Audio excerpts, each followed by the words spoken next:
Hi to all. So ఈ వీడియోలో వచ్చేసి మనం ఏపీపీజీ సెట్కి టోటల్ అప్లికేషన్స్ ఎన్ని వచ్చినాయి దానికోసం మాట్లాడుకుందాం. సో ఇది నాకు ఒక సబ్స్క్రైబర్ అయితే షేర్ చేశారు, ఒకసారి చూడండి. ఇందులో చూసుకుంటే టోటల్ అప్లికేషన్స్ వచ్చేసి 25,688 అయితే ఉన్నాయి. సో పర్టికులర్గా ఒక్కొక్క కోర్స్కి ఎన్ని అప్లికేషన్లు వచ్చినాయో చూద్దాం. కెమికల్ సైన్స్కి వచ్చేసి 6,070 ఉన్నాయి. లైఫ్ సైన్సెస్కి వచ్చేసి 4,027. కంప్యూటర్ సైన్స్కి వచ్చేసి 2,333 ఉంది. కామర్స్కి వచ్చేసి 1,438. ఇంగ్లీష్కి చూసుకున్నట్లయితే 898. హ్యుమానిటీస్ కోసం చూసుకున్నట్లయితే 883. తర్వాత జువాలజీ కోసం చూసుకున్నట్లయితే 1,548. తర్వాత మ్యాథ్స్ కోసం చూసుకున్నట్లయితే 1,175. ఫిజిక్స్కి 938. బాటనీకి 1,295. ఇంకా రిమైనింగ్ కోర్సెస్కి వచ్చేసి 5,083. సో టోటల్గా అయితే మాత్రం 25K అని అయితే చెప్తున్నారు. సో ఒక యూనివర్సిటీకి వచ్చేసి ఒక కోర్స్ అంటే మీరు తీసుకునే సబ్జెక్ట్లో సబ్ కోర్సెస్ అనేవి ఉంటాయి.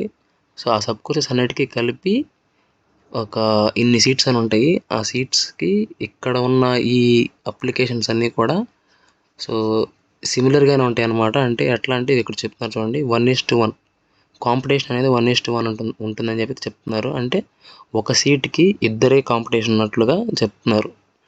అర్థమైందా? సో ఇక్కడ చూద్దాం. టోటల్గా 25Kకి అప్లికేషన్స్ ఉంటే రేపు అంటే ఇప్పుడు ఎగ్జాంపుల్ ఎట్లా అంటే ఎగ్జామ్కి మ్యాక్సిమం ఇప్పుడు కెమికల్ సైన్సెస్లో 6,070 మంది అప్లై చేసుకున్నారు. సో ఈ 6,070 మందిలో అట్లీస్ట్ 100 మెంబర్స్ అయినా కానీ ఎగ్జామ్కి అటెండ్ అవ్వలేరు. సో వాళ్ళకి సంథింగ్ ఏదో ఒక రీజన్ అయినా ఉండొచ్చు.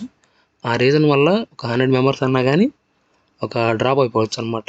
సో ఇప్పుడు ఏమవుతుంది, ఈ కెమికల్ సైన్స్లో హైయెస్ట్ ర్యాంక్ అనేది 6K లోపు ఉంటుంది, లేదంటే ఇంకా చాలా తక్కువ ఉండొచ్చు.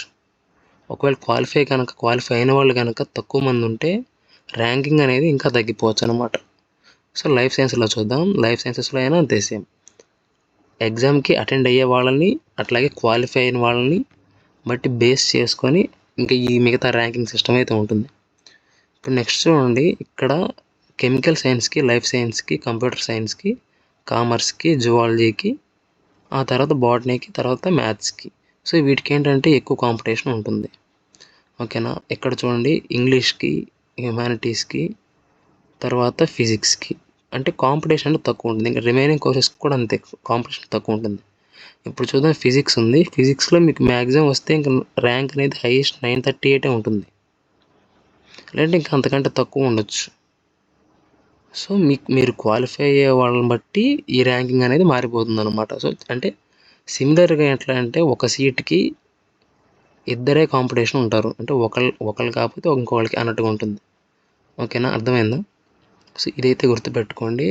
ఇది ఎందుకు చెప్తున్నానంటే మీరు ఎగ్జామ్లో క్వాలిఫైయింగ్ మార్క్స్ మీద కొంచెం ఒక ఎక్స్ట్రా మార్క్స్ తెచ్చుకుంటే చాలు, మీకు ఏదో ఒక యూనివర్సిటీలో సీట్ రావడం అయితే ఖచ్చితంగా జరుగుతుంది అని అయితే అర్థమవుతుంది అనమాట మీకు. సో ఆ ఒక్క పాయింట్ అనేది మీకు అర్థం అవడం కోసం ఇది చెప్పాను. సో ఈ ర్యాంకింగ్ అనేది వాటి కోసం కానీ మిగతా ప్రాసెస్ కోసం నేను నెక్స్ట్ వీడియోస్ చేస్తాను. మీకు ఇంకా డీటెయిల్గా అయితే నేను ఎక్స్ప్లెయిన్ చేస్తాను. ఒక పర్టికులర్ కోర్సుకి సంబంధించి కూడా వీడియోస్ అప్లోడ్ చేస్తున్నాను. అవి మీకు యూజ్ అవుతాయి. అదేంటంటే పర్టికులర్గా ఆ డిపార్ట్మెంట్లో వాళ్ళ ఉన్న పర్సనల్ ఒపీనియన్ అది. సో మీకు కొంత ఇన్ఫర్మేషన్ అనేది తెలుస్తుంది కాబట్టి ఆ వీడియోస్ అనేది అప్లోడ్ చేస్తున్నాను. సో మీకు ఇంకేమైనా ఇన్ఫర్మేషన్ కావాలంటే కింద కమెంట్ చేయండి, వాటికి సంబంధించి వీడియోస్ చేస్తాను. ఒకవేళ మీకు ఏదైనా డౌట్ ఉన్నట్టయితే కమెంట్ చేయండి. ఆ డౌట్కి సంబంధించి మీకు ఆన్సర్ అనేది నేను మీకు రిప్లైలో ఇచ్చేస్తాను.